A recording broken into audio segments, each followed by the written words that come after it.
Ladies and gentlemen, welcome back to WODUMO Media, and if it's your first time joining me, please subscribe and also press that notification bell so that you will be notified whenever I upload a new video. Let us get on today's video without wasting your time. Thank you. Uthi usekhathele abantu abalokhu bemchukuluza ngezinduna ebusweni bemgxeka nangendlela akhuluma ngayo isingisi umculo wodumo lwe-Afro House uLady Zamar. Uthi okubuhlungu kakhulu abantu besifazana abenza lokhu nabo banezingane okungenzeka zibe nenkinga yesikhumba. uLady Zamar ukhulume kanje kukhona ivideo isabalele ezinkundleni zokuxhumana okusolwa ukuthi uBabes wodumo nabangani bakhe bemyoca ngezinduna ebusweni bemthuka bembiza langomjendevi omubi baphinde banezezela ngegama ukubizwa ngalo owesifazana ongaziphethe kahle elijwayele ukusetshenziswa. Lezi zinhlamba zisukela ngesikhathi uLady Zamar eyijaji losuku lokuhlungela umncintiswano osakazwa kuMzansi Magic iIdols SA.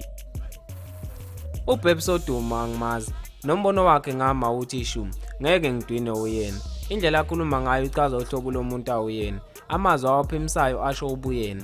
Mayelana nabantu abangikhuluma kabi, okubuhlungu ukuthi bangabantu besifazana benza lokho.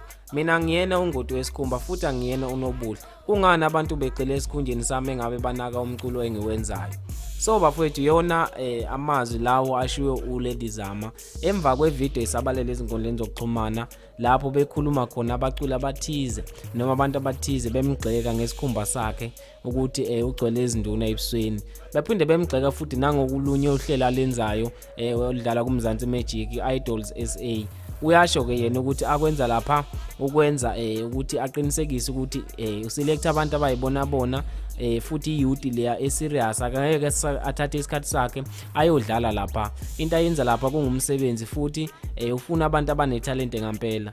So abantu abaningi nje bayamgxeka, so into emphatha kabi leyo ke futhi imfakela idepression ukuthi abantu kungani bemkhuluma kabi esikhundleni sokuba ngabe banaka umculo awenzayo lo omuhle. So ake ngizwe wena ukuthi uthini uvu lakho emva kwalesenze sehlakele ukuthi uLady Zamar ayithuke engasajabulile noma engasaneme emva kwevideo thizeni noma lapho abantu behlekisa khona ngesimo esiserious abhekene naso. Akekho futhi umuntu othanda oyikhethelayo ukuthi abe muhle noma abe mubi. Akekho futhi umuntu oyikhethelayo ukuthi isikhumba sakhe kumele sibe kanjani. So ngicabanga ukuthi akusiyinto enhle engabe siqhakambisa ngayo ukuthi wena mawukuthi isikhumba sakho sihle futhi umuhle uNkulunkulu kuphela umzimba omuhle bese ngalokho wena usudicilela isithunzi sabanye abantu phansi ubabukela phansi ngokuthi wena right. Ake ngizwe i-comment section. Ngiyabonga.